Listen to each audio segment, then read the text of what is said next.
अब ये हमारे पास आउटडोर की पीसीबी है। अब आउटडोर में सबसे पहले हम कुछ कंपोनेंट की टेस्टिंग कोल्ड करेंगे। कोल्ड टेस्टिंग करने के लिए यहाँ पर आप देखो पीसीबी में, दिखाओ थोड़ा जूम करके, ACL, यहाँ पर AC लाइन लिखा है और यहाँ पर AC न्यूट्रल लिखा है। क्लियर? यहाँ पर इनडोर से लाइन न्यूट्रल की सप्लाई आती है, मेन सप्लाई। तो सबसे पहले मीटर को बजर मोड पर रख के हम इसकी शॉर्टिंग चेक करेंगे, क्या ये पीसीबी शॉर्ट तो नहीं है। उसके लिए एक प्रॉप न्यूट्रल पे रखेंगे, दूसरा लाइन पे रखेंगे।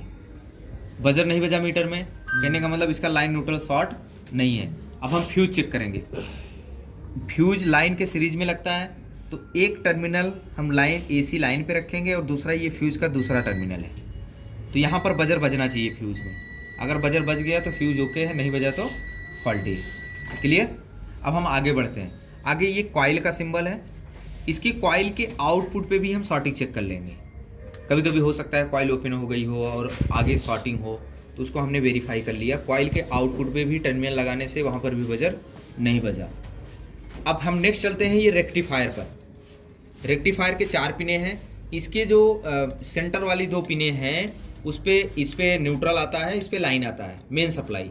तो हम इन दोनों टर्मिनल पे चेक कर लेंगे क्या रेक्टिफायर शॉर्ट तो नहीं है, बजर नहीं बजा, इसका मतलब रेक्टिफायर भी शॉर्ट नहीं है। अब इस कंडीशन में हम इसमें सप्लाई दे सकते हैं। अगर इस कंडीशन में हम सप्लाई कनेक्ट करेंगे, कोई स्पार्किंग नहीं होगी, कोई कंपोनेंट जलेगा नहीं, ठीक है ना, क्योंकि इसका फ्यूज भी सही है और लाइन न्यूट्रल आपस में शॉर्ट भी नहीं है और रेक्टिफायर भी शॉर्ट नहीं है।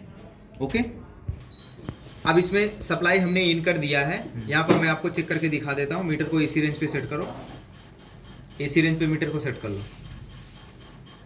अब वोल्टेज रेंज पे करो उसको और AC सेट कर लो।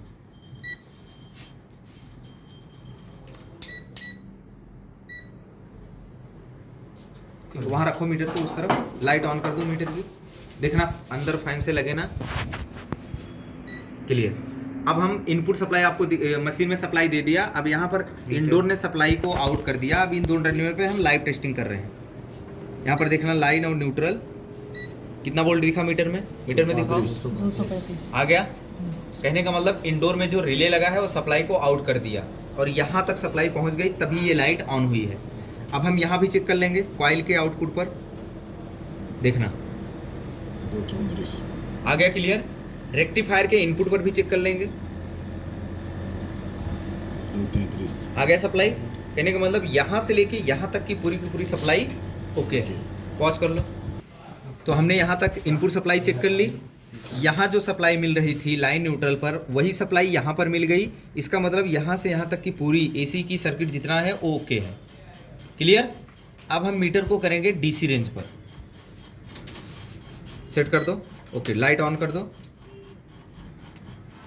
मीटर को हमने DC रेंज पे सेट कर लिया।